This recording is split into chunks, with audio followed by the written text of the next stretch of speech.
The Woman in Me is a 2023 memoir by Britney Spears, the American pop singer.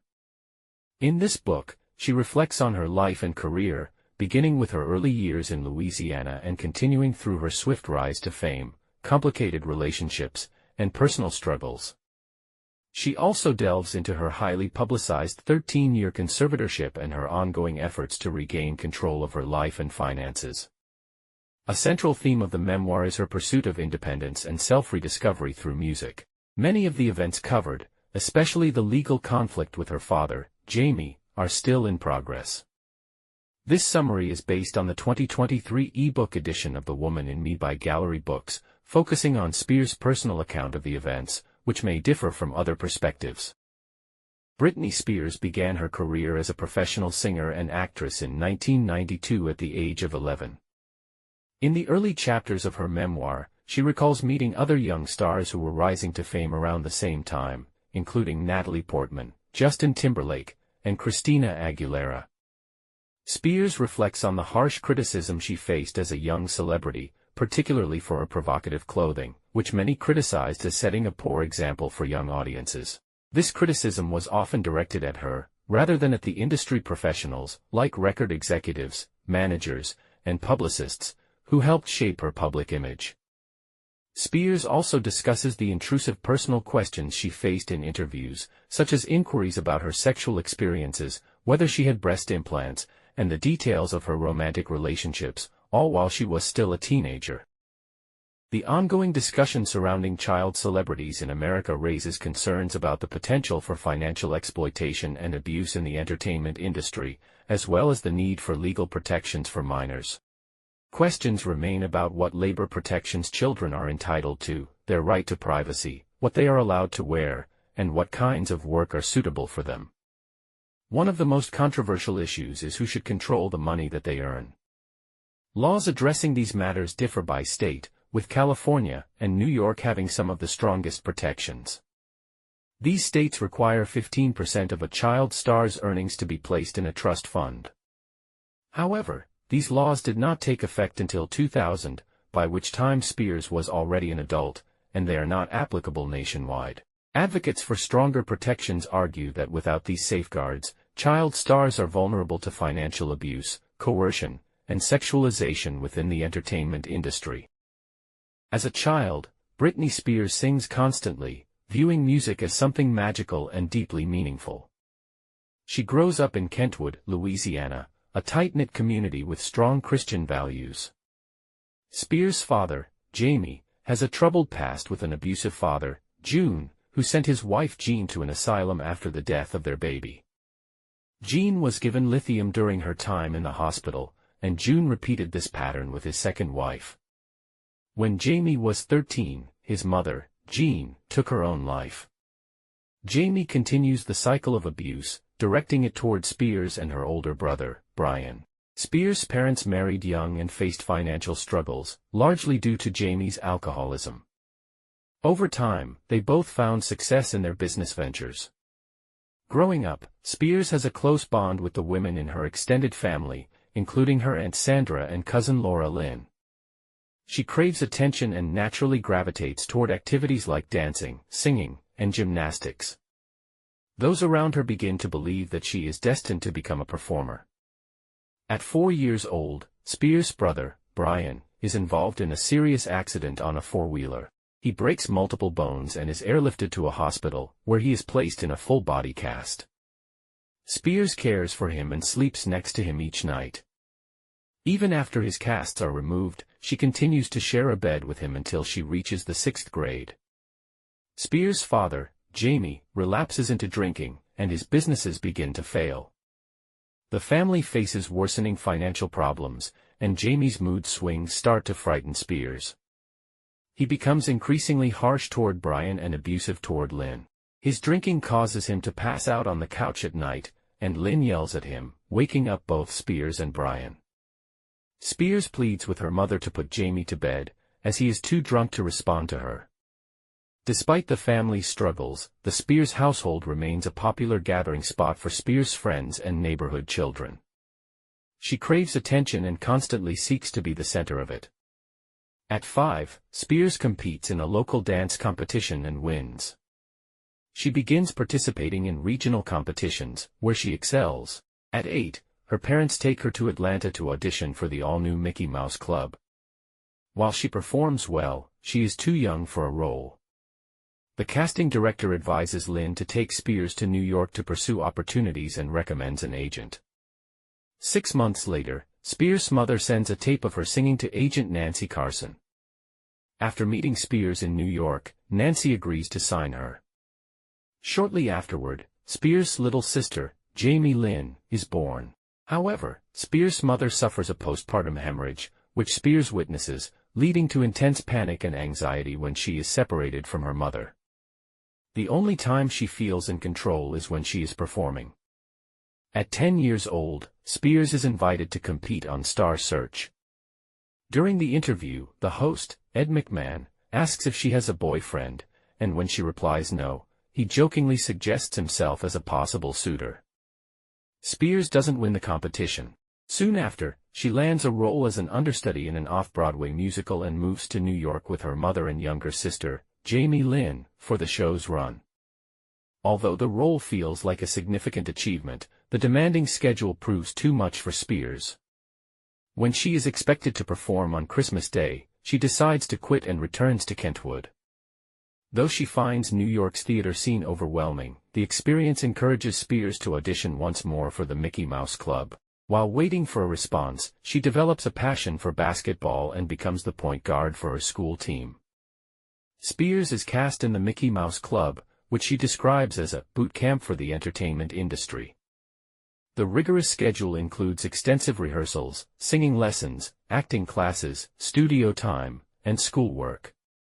She forms a bond with fellow cast member Justin Timberlake, and her mother and sister move to Orlando to be with her during filming. The experience reinforces Spears' desire to pursue a career in singing and dancing.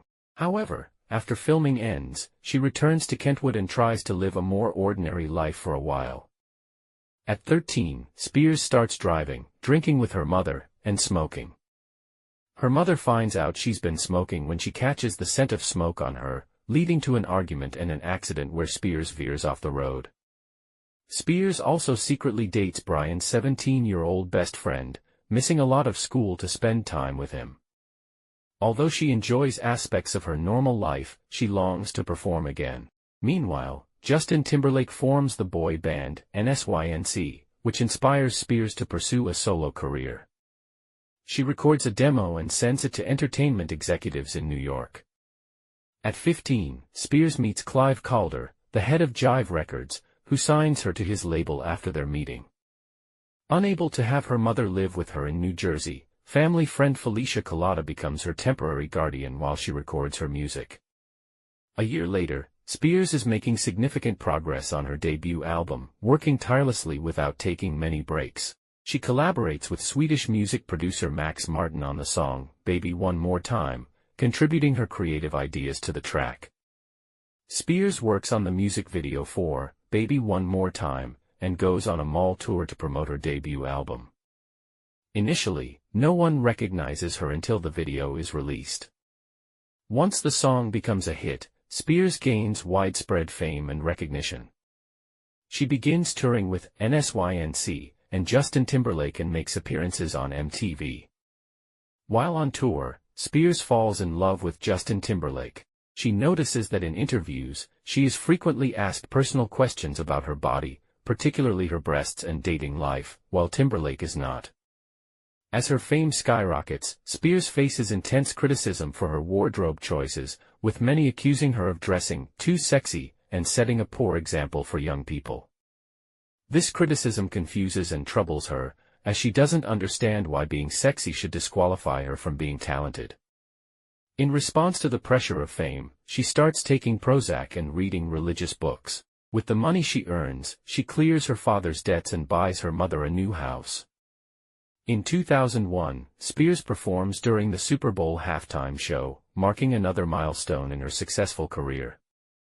She continues to achieve major accomplishments, including singing with Michael Jackson at Madison Square Garden and appearing in Pepsi commercials. Spears also stars in the movie Crossroads, written by Shonda Rhimes. The filming process is intense for her, as she fully immerses herself in the method acting approach. Fearing that acting might cause her to lose herself further, Spears decides not to pursue a career in film. At 19, Spears feels like she is living her dream. She is offered a role in the movie musical Chicago, but she turns it down, later regretting not taking the opportunity to try something different. Spears and Justin Timberlake live together in Orlando, and she believes their relationship is special. However, Timberlake cheats on her during his tours, though Spears never confronts him about it. The one time Spears kisses someone else, she admits it to Timberlake. She then unexpectedly finds out she is pregnant. Timberlake, feeling they are too young for a child, pressures her to have an abortion. Fearing that the news might leak to the press, Felicia Culotta arranges for Spears to take medication for a non-surgical abortion at home. Spears undergoes the procedure in her bathroom while Timberlake comforts her by playing his guitar and singing. The experience is physically and emotionally traumatic for Spears, and she later reflects that it leaves her messed up for a while. After Timberlake embarks on his solo career, he begins to act distant towards Spears. He breaks up with her via text while she is filming a music video, leaving Spears devastated. She becomes emotionally withdrawn and struggles to communicate with anyone for extended periods. To recover, she returns to Kentwood. Timberlake later visits her and gives her a framed letter explaining the reasons for their breakup, which worsens her depression. Despite her heartbreak, Spears resumes work to finish her tour. When she tells her record label she wants to take a break afterward, they react negatively, worried she might lose momentum in her career. To reassure the public, she gives an interview from her Kentwood home, claiming she's just taking a little break. At home, Spears' mother divorces her father, Jamie, who is absent during this period. Spears becomes frustrated with her younger sister, Jamie Lynn, whose behavior she finds entitled. Feeling disconnected, Spears describes herself as a ghost, isolated and lonely. Spears travels to Milan to visit Donatella Versace, hoping to regain some confidence and move on from Timberlake. However, when she returns to the U.S., Timberlake is promoting his solo album and claiming in interviews that she broke his heart. This press tour shatters the image her managers crafted of her as an eternal virgin, as Timberlake confirms their sexual relationship. Although Spears is upset that Timberlake doesn't admit to cheating, she feels some relief in no longer having to pretend about her sexuality. Nonetheless, Timberlake's public comments about her make her feel like a bad person. Spears decides to start dating, following Timberlake's open relationships after their breakup. She briefly dates actor Colin Farrell and attempts to make more public appearances, but extreme social anxiety sets in. She fears judgment and starts isolating herself in her New York apartment. One of the few visitors is Madonna, whose confidence inspires Spears. Madonna becomes a mentor to her, and they plan a performance together at the 2003 VMAs. During their performance, they share a kiss on stage, which generates significant media attention. Later, Madonna and Spears collaborate on the song Me Against the Music. While shooting the music video, Spears is struck by Madonna's uncompromising approach and the respect she commands. Inspired, Spears decides to be more assertive while remaining kind to others. One day, 4 men arrive at Spears' apartment, including her father, whom she recognizes, but the other 3 men are strangers. They ask her several questions, but Spears remains silent. The following day, her team informs her she is scheduled for an interview with Diane Sawyer about her relationship with Timberlake. The interview, which includes invasive questions about her breakup, makes Spears feel further vilified, and she sinks deeper into depression. Spears goes to Las Vegas with friends, where they drink heavily. She ends up marrying a childhood friend at the Little White Chapel while intoxicated. The next day, her family arrives, angry about her impulsive actions. Spears is puzzled by their reaction, seeing it as a trivial, youthful mistake. However, her family pressures her to sign annulment papers, ending the marriage after just 55 hours. This situation makes Spears wonder whether her family was more concerned with protecting her money than her well-being, as they all depend on her financially. Spears begins the Onyx Hotel tour with her brother Brian working alongside her. She struggles with depression and suffers a knee injury, making the tour difficult for her. During this time, she starts a relationship with Kevin Federline, who initially hides the fact that he has 2 children. Despite this, they grow closer, and Spears falls in love, leading to their engagement. On tour, Spears injures her knee again, requiring surgery and Vicodin for recovery. She becomes more exhausted, wishing she had taken time to heal from her breakup with Justin Timberlake before embarking on the tour. After marrying Federline 3 months into their relationship, she decides to take a break from work and announces her decision to her fans, proud of setting a boundary. Spears becomes pregnant and has her son Sean in 2005. 3 months later, she finds out she's pregnant again. Although happy with her growing family, the second pregnancy takes a toll on her body. She attempts to stay out of the public eye, but the paparazzi relentlessly follow her, capturing every moment with her son. The tabloids criticize her changing body during pregnancy, which frustrates Spears, who feels pressured to maintain her teenage figure. Federline tries to launch a music career while Sean is still a baby. Spears feels distanced from him as he monopolizes her studio and equipment, shutting her out while he hangs out with friends and smokes weed. She notices that fame and power have affected him negatively. When she tries to visit him in Las Vegas, a former security guard denies her access to his studio, leaving Spears heartbroken. In 2006, Spears has her second son, Jaden. While she feels content and comfortable in her body after the pregnancies, the paparazzi continue to hound her, and she struggles to protect her sons from the media's scrutiny. She reflects on her overprotectiveness, especially when she initially refused to let her mother hold Jaden for the first 2 months of his life. Spears comes to realize she was suffering from perinatal depression and becoming more isolated without the support of Federline or her family.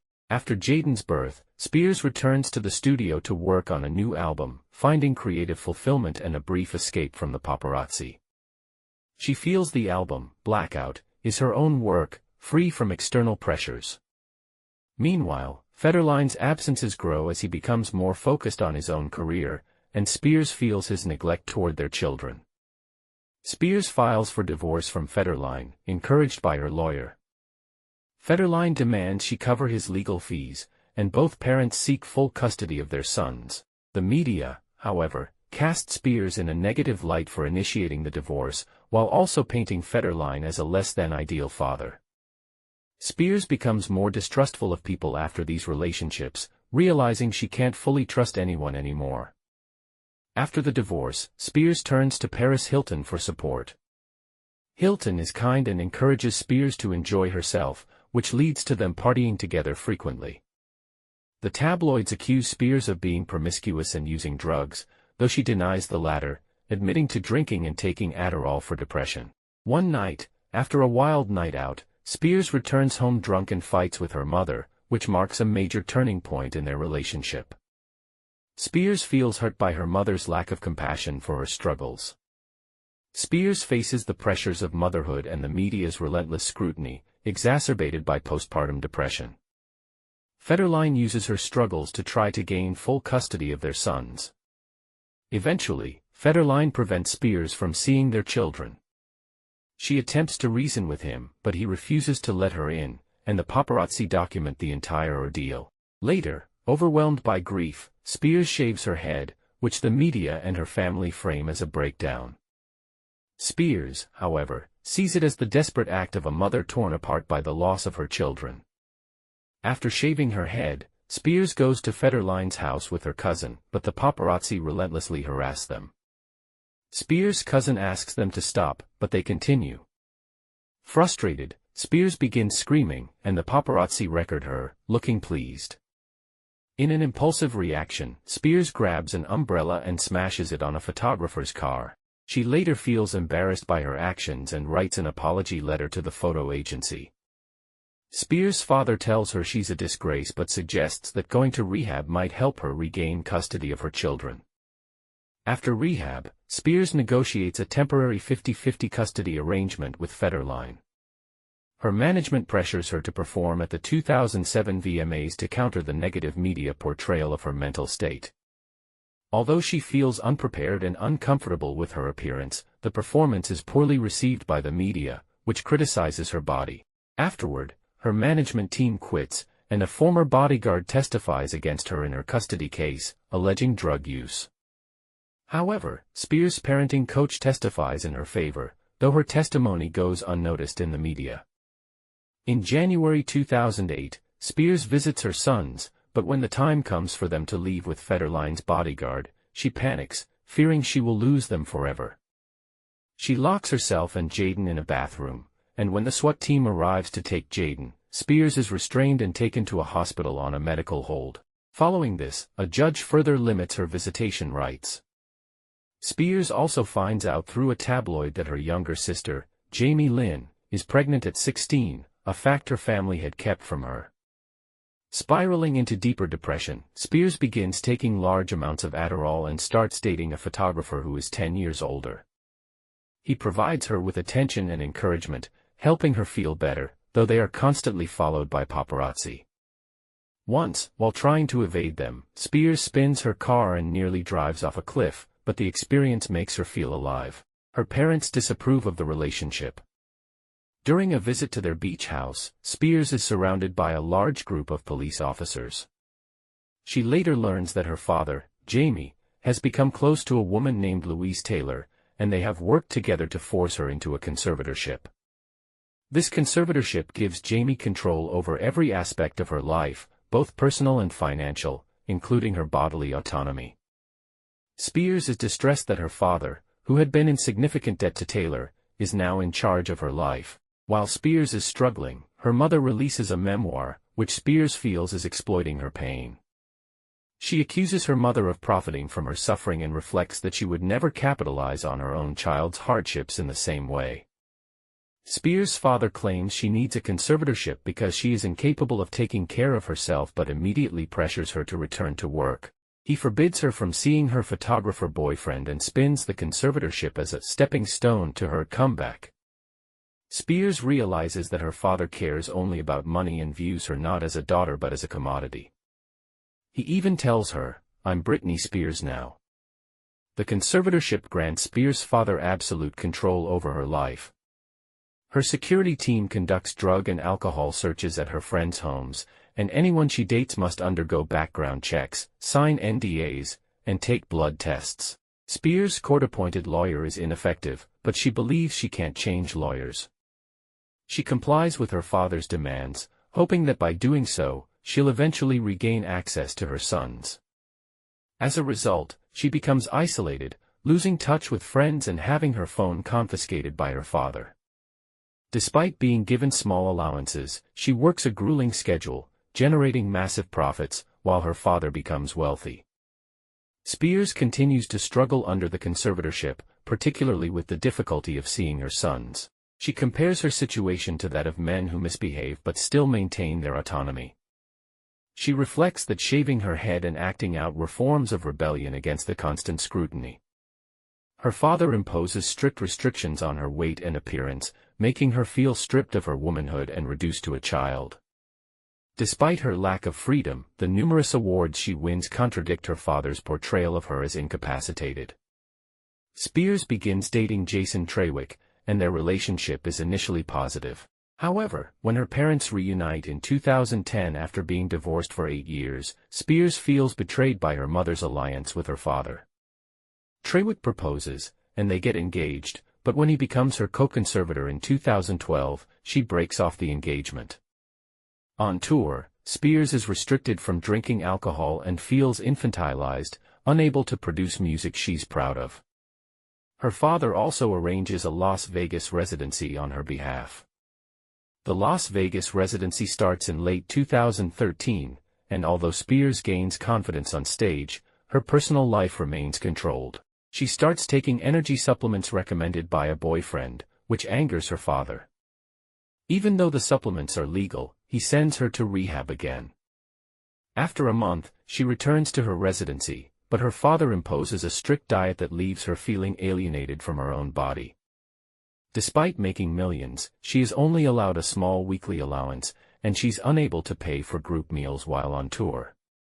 Spears begins teaching dance classes for children in 2014 and starts advocating for the end of her conservatorship. She claims her father's alcoholism and erratic behavior as reasons to end it, but the court denies her request. Meanwhile, she collaborates with songwriters Julia Michaels and Justin Tranter on her album Glory, regaining her passion for music. She also begins dating Hesam Askari and resumes taking her energy supplements. Her father forces her to attend Alcoholics Anonymous (AA) meetings, where she draws strength from the women's stories. Spears grows increasingly exhausted by the restrictions placed on her and faces isolation, with her family failing to support her. Spears finds small ways to rebel against the conservatorship during her performances, but after releasing Glory, she regains confidence and passion. She and Askari grow closer and discuss starting a family, but her father refuses to allow her to remove her IUD. His control becomes stifling, with her every move monitored, even when she uses the bathroom. Despite everything, she resolves to escape his grasp and reclaim her life. Spears begins to regain a sense of herself and recognizes the need to fight back against her father's control to end the conservatorship. Determined to become more assertive, she resolves to take charge of her own life. When her Las Vegas residency ends in 2017, Spears looks forward to a break from the grueling schedule. She is frustrated that the show remained static over the years and that her father forbade any creative changes, even though she had expressed interest in remixing songs or adding new material. Spears cherishes the 2 vacations per year that she gets to spend with her sons. However, the year her album Glory was released, her promotional schedule prevented her from taking time off. The next year, she's initially told she can have the summer off, but when her Vegas residency ends, she is told that she must tour again or face legal consequences. She reluctantly agrees to go on tour, hoping to finally take a break later. The tour is tightly controlled, and Spears is still forbidden from altering the show. Once she returns home, her father allows her only 3 weeks off before requiring her to prepare for another round of Vegas shows. In October 2018, Spears attends an event at the Park MGM Hotel, where hundreds of fans gather to watch her. Though she briefly appears on stage, she leaves without performing or speaking to the cameras. She was supposed to announce a new Vegas show but refused to do so, asserting her will for the first time. Her family quickly removes her from the event, preventing her from publicly rejecting the show. As Spears plans her Christmas holiday, her father tells her that her sons don't want to see her and will spend the holidays with him. Despite this, she begins rehearsing for the Vegas show she had tried to refuse. During rehearsal, she struggles with a difficult choreography move and refuses to perform it. While it's a move she's done before, she feels her body is aging and no longer comfortable with it. Her team is uneasy, and the next day, her doctor accuses her of secretly using energy supplements and not doing well in rehearsals. Spears is told she must go to a treatment facility and take psychological tests before leaving. After taking the tests, her father claims she failed and tells her she needs to be admitted to a mental health facility because something is severely wrong with her. Spears is devastated and frightened, not knowing how long she will be kept there. At the mental health facility, Spears' personal privacy is stripped away. She is not allowed to bathe privately or close the door to her room and must go to bed at 9 p.m. She undergoes several hours of mandatory therapy each day and can only see her sons for brief visits on weekends. The facility removes her Prozac and starts her on lithium, which makes her feel lethargic and disoriented. She feels like a criminal, isolated and alone, interacting only with doctors and security guards. After 2 months, she is moved to another building where she can interact with other patients, which provides some relief. During this time, Spears begins to find solace in her faith, believing that it is God helping her endure the experience. Spears pleads with her father to let her go home, but he tells her it's no longer in his control, shifting responsibility to the doctors. Her sister, Jamie Lynn, advises her to stop fighting their father, asserting that there's nothing she can do. Spears feels confused by her sister's loyalty to their father and is disturbed by how their relationship has developed. During her time at the mental health facility, a nurse shows her a video of a woman wearing a #FreeBritney t-shirt, which makes Spears realize that her fans are supporting her and questioning if she is being held against her will. This realization gives her a sense of relief and gratitude. When Spears is finally released from the facility, she goes home, but her father visits and pretends to be proud of her, although Spears recognizes that he's eager to make money from her again. Still on lithium, she feels like a shell of herself. Her sister Jamie Lynn also comes to visit, and Spears is unsettled by her cheerful demeanor. Tensions escalate when her father gets into a physical altercation with Spears' 13-year-old son, Sean. After the incident, Jamie is barred from seeing her grandchildren. This marks a turning point for Spears, and she resolves to end the conservatorship for good. Spears starts using Instagram to connect with artists and musicians who inspire her creativity, helping her rediscover her artistic self. She also begins spending more time with her sons, which allows her to rebuild her life and sense of purpose. However, when the COVID-19 pandemic strikes, Spears becomes isolated. She cannot see her boyfriend, Ascari, or her sons, as they do not live together. During a visit to her family in Louisiana, Spears learns that her parents discarded her poetry and childhood possessions, a betrayal that leads her to decide she never wants to see her parents again. On June 22, 2021, Spears calls the police to report her father for conservatorship abuse. In the aftermath of this call, she faces immense emotional strain. Her father still controls her life, and her sister publishes a book about her, along with several documentaries about her life. Spears feels betrayed that so many people, including her friends, have profited from her story without consulting her or considering her feelings. On June 23, 2021, Spears speaks publicly about her conservatorship at a Los Angeles probate hearing. Nervous but determined, she details the difficulties she faced under the conservatorship. The judge thanks her for sharing her story, and Spears begins to feel hopeful that people are finally beginning to listen to her. Spears is allowed to hire her own lawyer, Matthew Rosengart, who successfully petitions to have her father removed as her conservator. Rosengart then moves to have the conservatorship ended entirely. While in Tahiti, Spears receives the news that she is free. Overjoyed and relieved to regain control of her life, she hopes that her story will help expose the corrupt system. Since her conservatorship ended, Spears has focused on rebuilding her life, taking vacations with her sons, recording music for herself, and even collaborating with Elton John on a successful song. She's grateful to be doing things on her own terms but chooses to take a break from her music career. She marries Ascari and feels at peace as they begin their life together outside the conservatorship.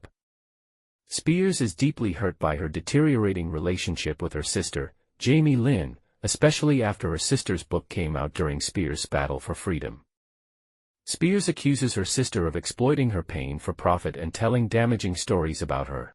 This emotional turmoil manifests physically in the form of severe migraines, a reminder of the lasting emotional and physical damage she's sustained during the conservatorship. Spears embraces her newfound freedom as an adult woman and is uncertain about her future music career. She and Ascari decide to start a family, and Spears conceives but sadly miscarries early in the pregnancy. While unsure of how her family will react to her memoir, Spears feels it's important to tell her truth in order to fully reclaim her freedom.